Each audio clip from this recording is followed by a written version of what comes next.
certainly have fears that there is a serial killer at loose in Perth. Sarah Spears, Jane Rimmer, Ciara Glennon. And every time you saw a young girl walking by, you think, oh God, is she going to be the next victim? Now, one man stands accused. If police are right and Edwards is the Claremont serial killer, he's been hiding in plain sight for 20 years. 23 years ago today, March 14th, 1997, 27-year-old Ciara Glennon went missing from Claremont, and the worst fears of the public and police were confirmed. When Ciara Glennon disappeared from Claremont in the early hours of that fateful Saturday morning, it confirmed what police had dreaded. We certainly have fears that there is a serial killer at loose in Perth. Welcome to Claremont in Conversation and this special episode in which we remember a vibrant young lawyer whose life was taken. You're with Natalie Bonjolo, Tim Clark and Alison Fan. Let's talk about Ciara and who she was.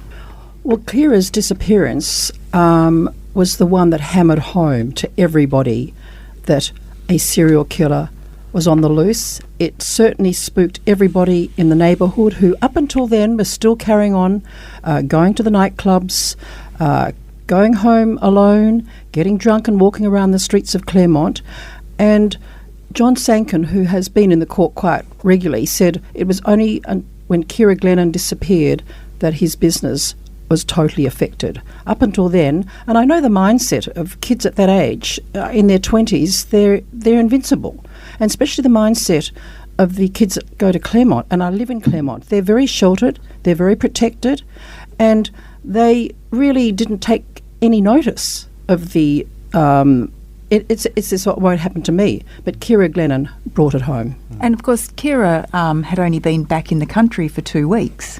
Less than that, and had only been back at work for a week, Nat. So she'd been travelling. She was obviously raised in Perth, educated in Perth, and begun her legal career in Perth. But then took a year out to go and find herself, I suppose, a little bit. And did what so many Australians and West Australians at that age and a little bit younger do. Pack their bags and go and see a bit of the world, and and spread their wings and see what the world has to offer them. But she had returned for a couple of reasons. One, that she'd sated her wanderlust a little bit, and two, her sister Denise was just about to get married, and so she was going to be the maid of honour. She was going to be the guest of honour. So it really was a family. A time in the Glennon family which should have been memorable, joyous, for all those reasons. Ciara returning, Denise getting married, and of course the week that she'd returned to work, being the social sort of person that she was, and very popular. Her colleagues wanted to celebrate with her on that Friday night, and also coming up was St. Patrick's Day, and we know Ciara's family are Irish of descent, and Ciara was a very proudly Irish and Celtic person, and so she wanted to do that. But towards the end of the evening, on that Friday evening, she wasn't really that keen to carry it on, but was persuaded and cajoled into going out with some of her colleagues to Claremont, and that's what she did. And yeah, the rest, I suppose, is a very, very tragic history. Yeah, you heard in court from many of her colleagues and workmates, and you heard the details about that evening and how they were having drinks and she was encouraged to go with them. Can you just talk us through some of those witnesses and how they described that evening and how it unfolded? Well, mainly her boss, Neil Ferris, is the one who dropped her off, and he still comes to court quite regularly. He was there last week. He was the one who agreed to drive them there. It was on his way home. It was on Ciara's way home. She didn't particularly want to go. She was tired. They'd been drinking quite heavily all day, being St. Patrick's Day. She was just happy to go home because she had an early start the next morning. But like you do, you persuade them to come on just to drink. Come on, you get together.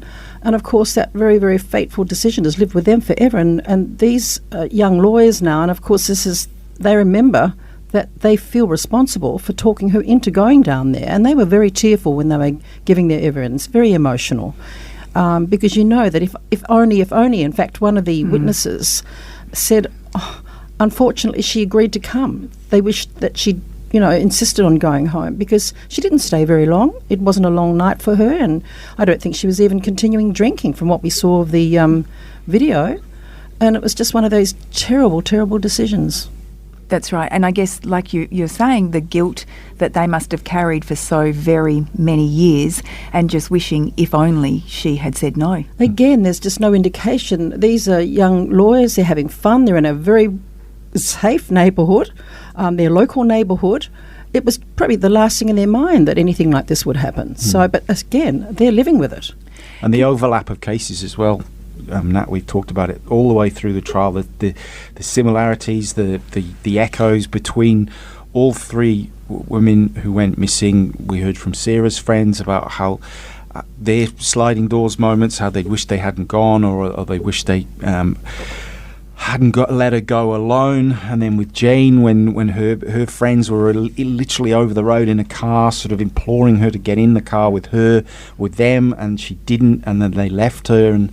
And then with Ciara as well, the decision to go out to the... I mean, but there's no blame attached to any of this, those decisions. But with the benefit of hindsight, of course, we think, what if only? And I'm sure we know that they do, because, as Ali said, a lot of the witnesses in Ciara's case, even Mr. Ferris, her boss, said, plaintively sort of contemplated what might have been if any one of 100 tiny little decisions on that night had been different, whether Ciara's fate would have been different. And once Ciara did get to Claremont, talk us through what witnesses said in the next hour. What happened in that hour that she arrived in Claremont? Well, they got separated a little bit, and she just literally disappeared, vanished. Nobody could see her actually leaving. There was a shot of her walking down, and that was it. And again, knowing the actual spot and the area, there are a couple of exits and entrances you could go through from the side doors. You could go through the front way. She didn't stay for very long. It wasn't a night out. She's again not disparaging the other victims. They were younger. But here is a very street-smart young lawyer who's there, and nobody could have envisaged anything like this happening. Unfortunately, she was tired. She then walked down. We know she walked down towards Stirling Highway.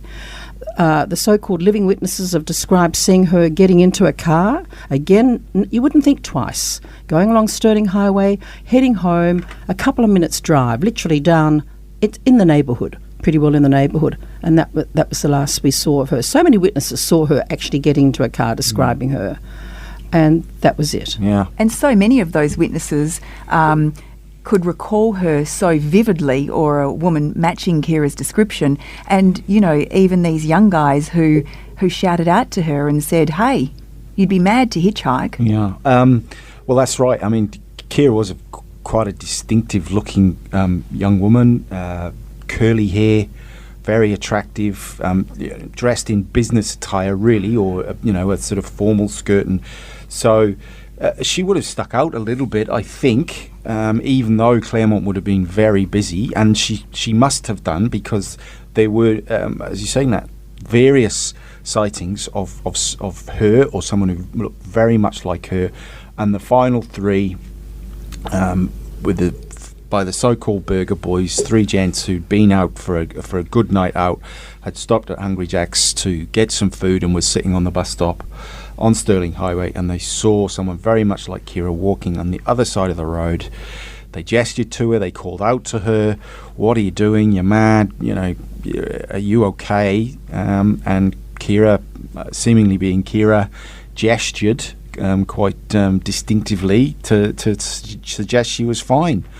And then the descriptions given in court were of her continuing to walk, but then this white car, station wagon, sort of trailing alongside her quite slowly, and then apparently pulling up just before the lights, which is about 300 metres up the road, and Ciara seemingly leaning in, interacting with the driver, and then that is the very last sighting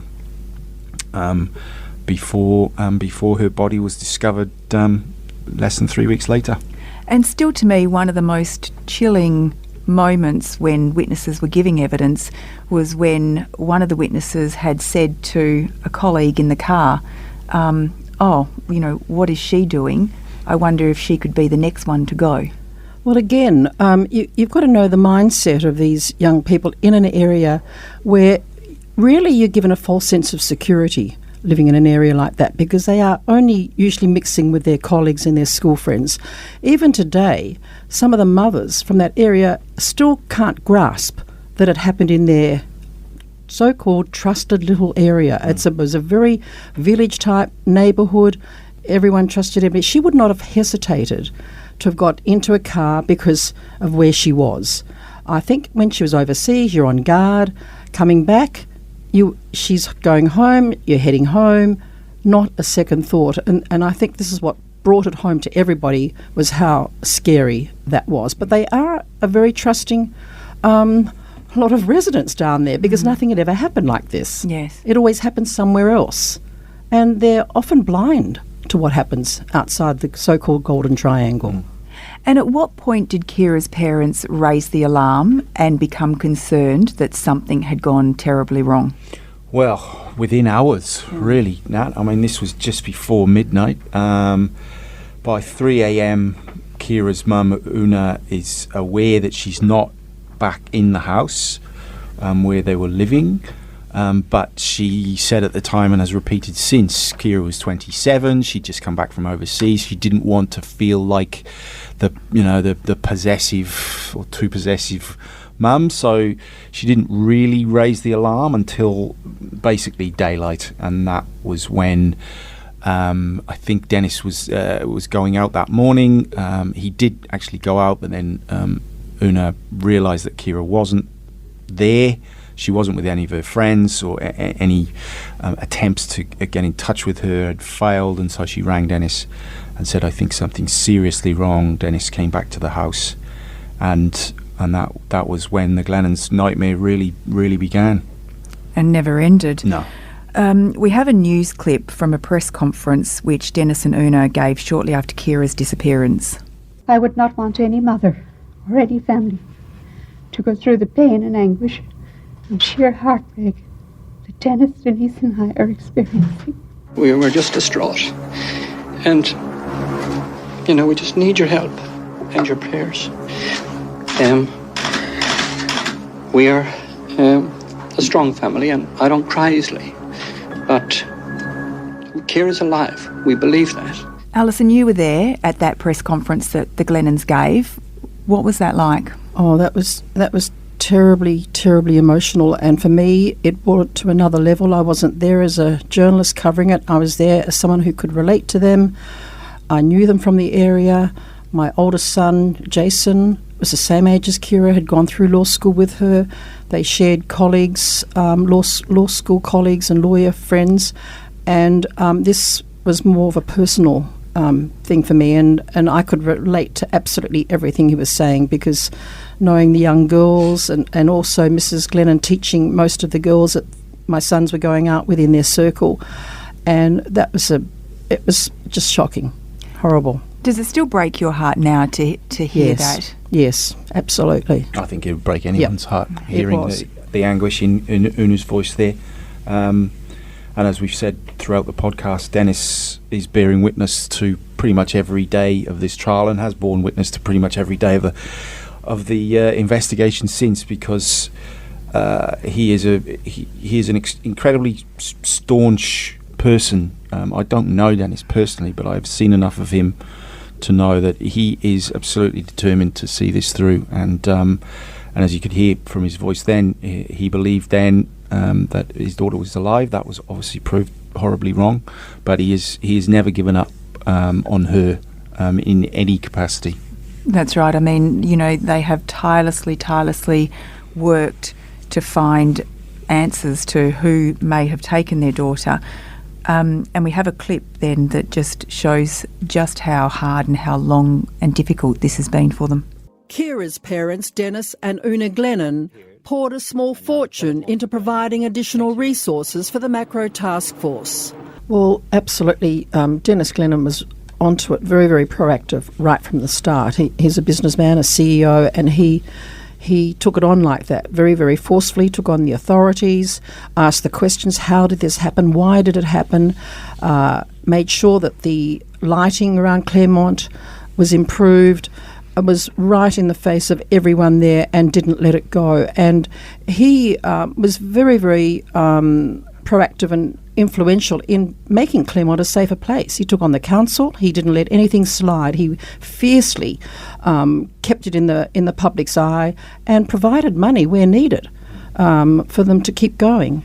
And I thought afterwards, all these years, and finally he's got some sort of resolution to see this trial come to head. Yeah. And I look at him, but I look at his face, and it's just, he is just distraught. He's fiercely, I think, fierce in his way that he wants it to be resolved. There was a resolve there that's continued all through these years. And he must still feel so very protective over Ciara. Oh, absolutely. Absolutely, and we've as the media covering the trial, we've had a little taste of that in terms of entreaties from the police, in terms of some of the coverage. But I mean, as I've said in previous episodes, we've tried to be as respectful as we possibly could to Dennis and Una and all the families of all three women in how we've covered it. There are inevitably going to be some aspects of the coverage that is going to upset them. That is the very nature of a murder trial. But you cannot respect Dennis enough for the way he's conducted himself for 4 years, and then particularly since Mr. Edwards' arrest. He's been there every hearing, every outcome, and continues to just fierce is a really good word, I think, but not in an angry way, but fierce in a determined, dogged, and way that he has treated the whole investigation, including his relationship with the police, with the relationship with the media, and certainly it would now appear relationship to the victims of the other families, because you can see how he interacts with them, and I think he's become sort of a de facto witness for all of them. So they know he's at court every day, so maybe they don't have to be. I mean, it is actually unimaginable what they're going through, and being in court every day and hearing the information that they're hearing, sometimes for the first time, and the only people that they may be able to find solace in are those that are going through the same thing. Absolutely, and I just think that right through the years, he might have almost given up hope that it's been so long, and there have been so many false leads and false hopes. And right in the start, when the main policemen that he was involved with were all sidelined over another matter, he kept in there and kept going. It's just only the last few years he was reluctant to be interviewed, because it was just enough. Like every anniversary, but as they said, every time someone finds a body, they think, what's Sarah Spear's family? It brings it all back to them, because that brings back the whole, is this part of the Claremont serial killing? So they're reminded of it all the time, and we just hope now that there'll be some resolution for them. Yeah, and it is decades we're talking here, decades that they're waiting for answers. And I think back to 1997 when there were these videos which were the reenactment of Ciara's last evening and the appeal to the public, and we've just got a little excerpt of that. Many people were in and around Claremont that night. You may have been in the area or driving along Stirling Highway towards the Bayview Terrace intersection. Did you notice Ciara in her black skirt and white fitted top with her black jacket tied around her waist? I mean, this was desperate times. There was a serial killer on the loose, and police were in overdrive. and overwhelmed. I think it's probably fair to say, not in terms of not knowing what they were doing, but in terms of the actual amount of information they were getting. I think, particularly after Ciara's body was discovered, it was just unimaginable, the scale of the fear, the notoriety the case was getting, the pressure from the media, the pressure from the families, the pressure from their higher ups, I'm sure, to get something done, get a result, and it went on and on and on, and has gone on and on and on for so long. And as Ali said, there were internal.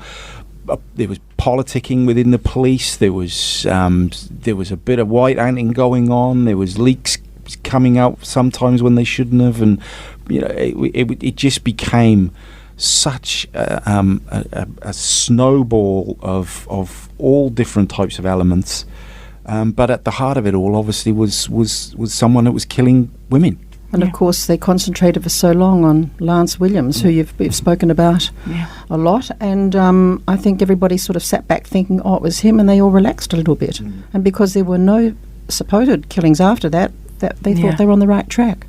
Although you did hear in the trial just how much work was being done by Macro. We heard these extraordinary figures, and 17,000 people had their DNA tested. Yes. And this was information we had never heard before that had been kept top secret. Yeah. Yes. And FBI involvement, shirt being sent over there, numerous DNA tests we found out hair was being sent to Canberra and overseas as well. So, there was no doubt. I don't think there was ever any real doubt that the police were trying everything they possibly could. I mean, there's no doubt about that. But the actual details of it have only emerged now, nearly 2 decades on. And the details are still to come, particularly about the FBI and the hairs, which we're going to be hearing about when the trial resumes next week. So, just the level of reviews and so forth. Yeah, cold case reviews. Yeah, and all that was to come. There was a review in 2004, another one in 2008, another one in 2014, and it just kept going and going and going. And as reporters, you were constantly asking the questions and looking for answers, but a lot of the times there just wasn't much information that was forthcoming. Yeah, and we've discussed that previously. For operational reasons, the police were quite reluctant to reveal actual details of what they were doing. But on the other hand, you've got a community in living in fear, basically, and wanting to know what's going on. Have we caught anyone? Am I going to be next? And I've got to say, and Dennis Glennon was driving some of that coverage in terms of how he was determined that it wouldn't be forgotten and wouldn't just fade into the background as the months and the years went on. Yeah, and of course, despite their very best efforts, it was 19 days later when Ciara's body was found in the northern suburbs. Yeah, and that was that was one of the darkest days in Western Australian policing history, I would think. Not for anything they'd done wrong, but and detectives have gone on the record since saying it was the phone call you absolutely didn't want to hear, but it did come, and we've heard so much about what happened on that day and the days afterwards. The response was almost unprecedented in terms of numbers at the scene, forensic viewings at the post-mortem, more than a dozen people there, including FBI people, and then everything that followed was done at a rate and a speed and a sort of, there was a sense of urgency about everything that was done after then, because it was now 3 young women that police absolutely believed had been killed by the same person. And Ciara's memorial service was probably the most high-profile service of a murder victim I've ever seen. It was akin to a state funeral. Mm-hmm. It literally, we had everybody there. We had all the media with their live telecast and their satellite dishes out there, filmed inside, outside, the whole of Iona. The school turned up, the choir, Dennis spoke, detectives were there. Everybody went along. It was just an amazing sight up there at St Mary's Cathedral. And as I said, it's akin to a state funeral. International coverage as well, because Ciara's Irish roots meant that the Irish press, and then on the back of that, the UK tabloids were also very interested in the story, not so much because she was Irish, but as well as the fact that she was the third victim of what appeared to be a serial killer in seemingly sleepy old Perth. Yeah.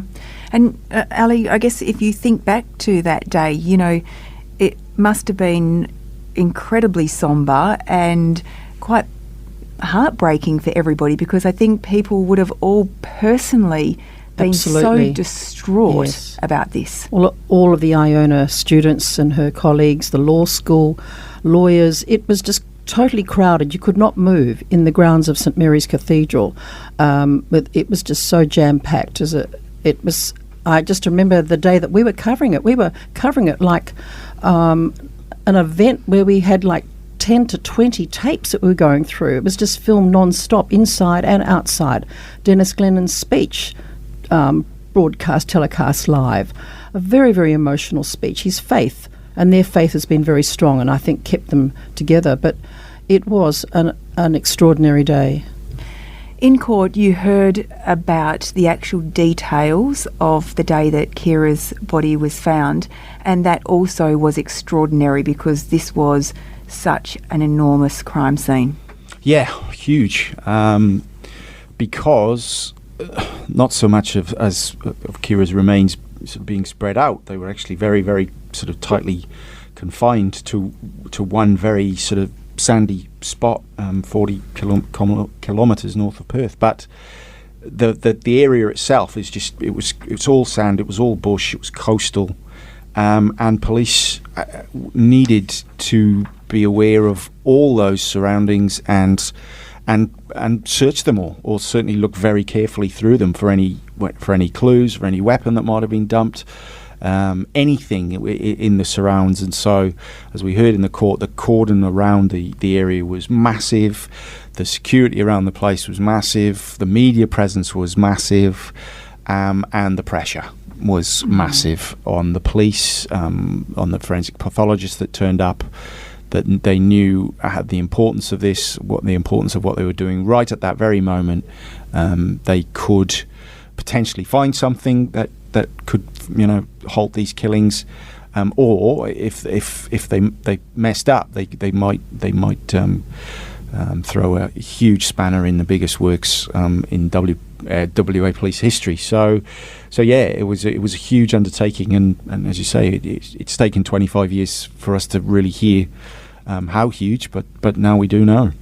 And we did hear, as a result of the trial, we heard the likelihood of how Ciara died and the circumstances surrounding that. Yeah, well, we think because of the decomposition and sort of the elements that got to Ciara, but we do know there was a huge wound to the back of her neck and the side of her face, very, very likely caused by a knife or a bladed instrument. She was clothed, unlike Jane was naked, but and that bore its own clues. And obviously we know that in the process of trying to fight for her life, Ciara fought so hard that two of her fingernails were torn off, and underneath one of those is the tiny speck of DNA, which the prosecution say point to Bradley Robert Edwards. And this is all the information that has been coming out in court. This is the information that Dennis Glennon has had to sit through and had to endure. And we just have a clip here from 2011, which is Dennis speaking to ABC Radio National. When a murder like this occurs and you lose a child, it is just unnatural to bury your child. A number of things happen. One is the strength goes out of you. You just cannot get out of bed in the morning to go to work. You have no energy. The spring in your step is totally gone. There is no meaning to your life. And you're faced with the questions, well, if this can happen, why push on with life? And unfortunately, as he drives through, as he said to me just recently, that even driving to work, he's got to go through Claremont. He tries to avoid going another route, but it's the main highway that took him to work or takes you anywhere in towards Perth, you've got to drive through that very area, which he said he's reminded of every time he leaves the house to go anywhere. Incredible grief that they've had to endure, but it is very interesting, and you've mentioned it in a previous podcast, that Ciara's mum, Una, actually in that period of time managed to find the strength to write a book. Yes, she did. She dealt with it in a different way. We actually avoided speaking to her, but it was only when I met her socially that she mentioned that why had she been not approached by the journalist, that it was Dennis. But we thought we were sparing her, but she actually felt important that she talk about it to get through it, and she did write a book. It's called Ciara's Gift. It took her 10 years, and the genesis of it was to try and find a way to express what she was going through. She started jotting down some notes and making some writings and lots of reading as well, to try and find some understanding. And then throughout the 2 or 3 or 4 years after Ciara's passing, Una has said it got harder and harder and harder to try and make some sense of it. And then through these seemingly sort of disparate writings, it was suggested to her, well, why not bring those together in some sort of book? And then Una herself began to realise the book I wanted to read is the book I should actually write. I wanted a personal viewpoint on this depth of grief. She said a lot of the things that she read were taken from from a slightly medical or scientific. She wanted a personal account to read that might give her some feeling that she wasn't doing this alone, that it wasn't something completely strange that no one else had experienced. And so that is why she brought this book together. As I say, it's called Ciara's Gift.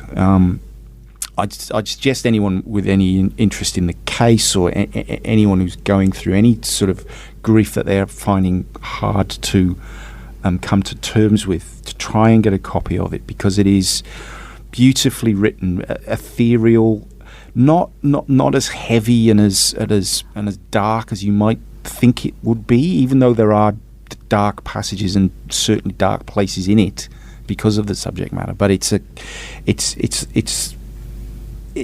a work of someone who's, you can see, is trying to bring themselves out of the darkest possible place you could possibly be, and eventually I think she succeeds, or she certainly says in the book that she finds a way anyway to come to terms with, to bring an understanding to herself, and in that hopefully bring some understanding to other people who might have experienced a similar trauma.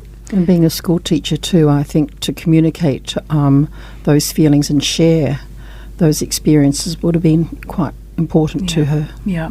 We have some audio of Una reading a couple of passages from her book. I started writing about 2 years after Ciara died, and it took 10 years to complete. It is a very personal and revealing account of my journey through the shadowland of grief, of the rawness of the pain, of my attempt to come to terms with Ciara's death, and my struggle to put meaning back in my life. Through the struggle and through the darkness, I found a new understanding of life and death, and a new self was born. The loss and the sorrow have moulded the person I have become, and are an integral part in the new me. My focal point has shifted, and I now live out of a different space. Peace, wonder, joy and gratitude are now the dominant attributes in my life. As Tim mentioned, it really is an extraordinary book, and Kate, our producer, has just handed me a copy, and I'm just going to try and read a couple of paragraphs to you, if I can get through them. I am filled with an insatiable longing, an aching for Ciara. I want to see her again, to hear her laughter, to inhale her fragrance. I want to know where she is and what she is doing. I want to reach out and touch her, to feel her body, but there is no one there, only an empty space, a gaping hole. I now know how an amputee must feel when a limb is severed and the brain doesn't register its removal. It continues to send signals to the missing limb, but there is nothing there to respond. I've had an emotional amputation.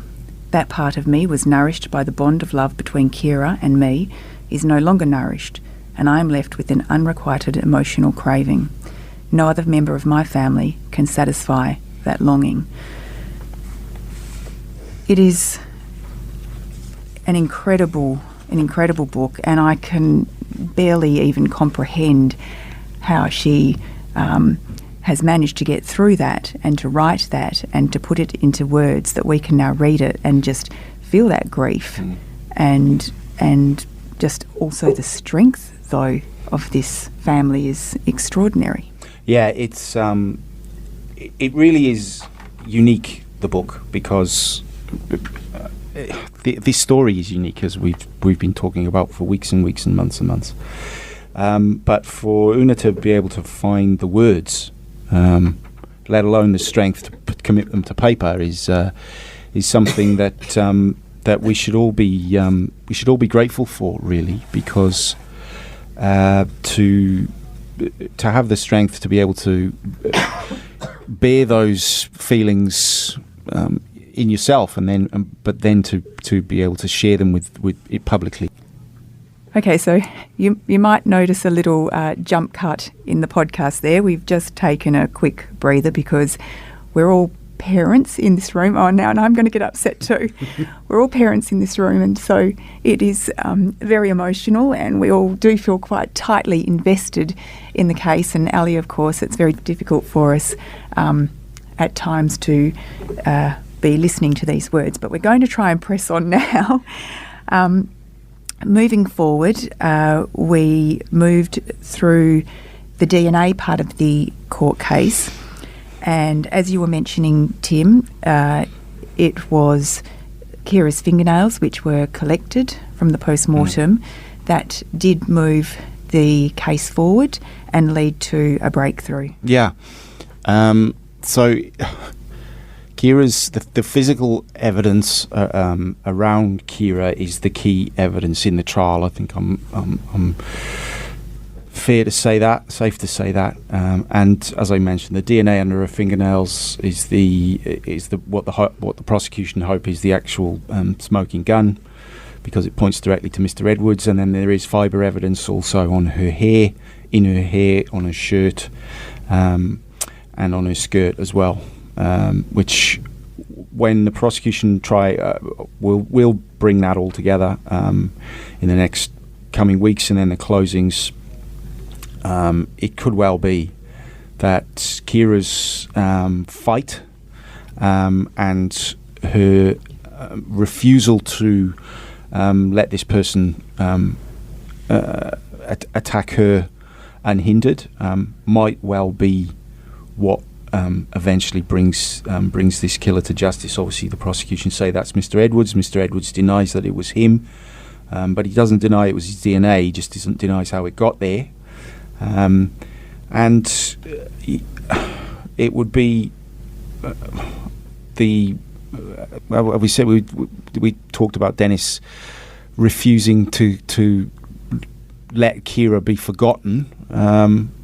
And if it was to be the case that the physical evidence on Ciara were to prove the most compelling evidence to bring this alleged killer to justice, then Dennis and Una and the Glennon family would have been entirely justified in their belief in their daughter and their refusal to let her go quietly into the night.